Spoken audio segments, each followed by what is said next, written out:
it didn't seem like the first day was that bad. Because, like, I've gone, you know, like, when you're flying on planes and stuff, a long time without a cigarette.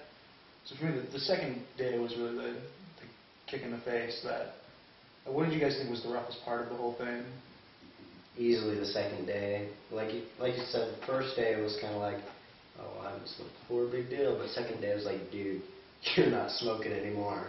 It's like, but I want to so bad, but you can't. So. See, mine was like the third and like the fourth day. That's when it started to get like serious. You know, the first it was like, okay, irritating. And then it was a little, you know, like I really want to smoke right now. And then, you know, it was like, I'll cut you. Well, and I guess it was more like the second through fourth or fifth day was just like this weird roller coaster where I'd forget about it for a minute. Then I'd have these moments where like I would be really, really like upset with people and really tense and irritable and like shaky and like pacing. I paced all around this house for hours on end. Other times when I was sitting there, but I like literally felt crazy, okay, out of my mind. My comments, my jokes not making any sense, frightening my sisters. It was bad. To be fair, you were crazy on like the fourth or fifth day. Like you were legitimately insane.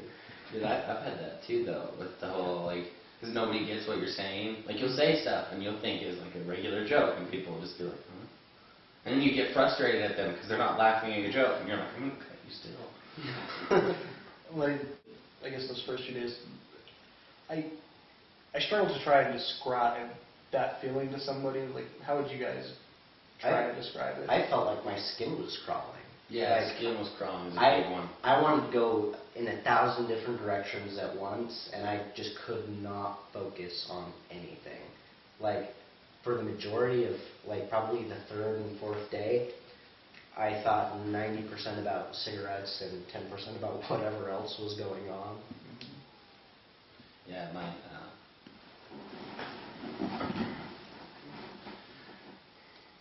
There's like a fire in your veins.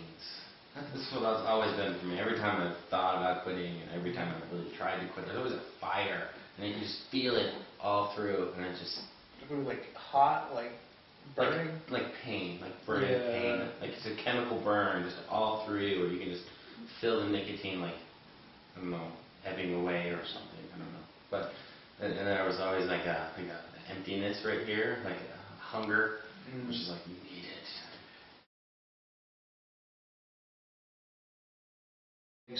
Quitting smoking always seems like it'd be a better idea for next week, because no matter, anytime I ever thought about quitting, I was like, well, I have finals this week, or I have, this big paper due, or, I'll quit after I, get home from Texas and I'm not selling pest control anymore, or, I'll quit after the drive. There was always something I had to smoke to get through, and that just perpetuated forever.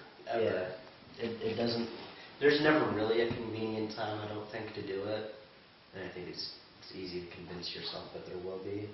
Twice I really tried, and then about 16, 17 times, I'm not going to smoke anymore. But as soon as you run out of cigarettes, you're just like, I just need one more pack. Well, because for years it was, I'm going to finish this pack off, or I'm going to finish this pouch of rollies out, and I'm never smoking again. And, there it is. The next morning I'm counting quarters, like, okay, 501, that's a pack of the cheapest you can find.